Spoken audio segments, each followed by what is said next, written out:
Hello বন্ধুরা, good afternoon.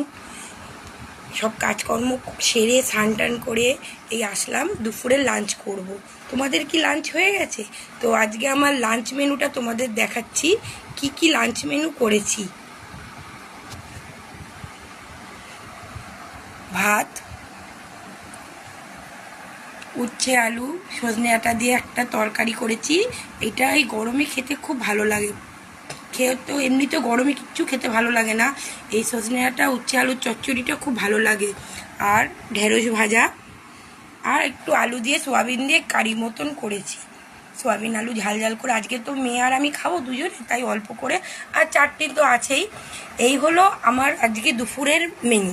তো তোমরা যদি কি মেনু করলে জানাবে, আর যদি ভালো লাগে আমার এই ভিডিওটা লাইক কমেন্ট শেয়ার করো, আর আমার পেজটা ফলো করে দিও। টাটা।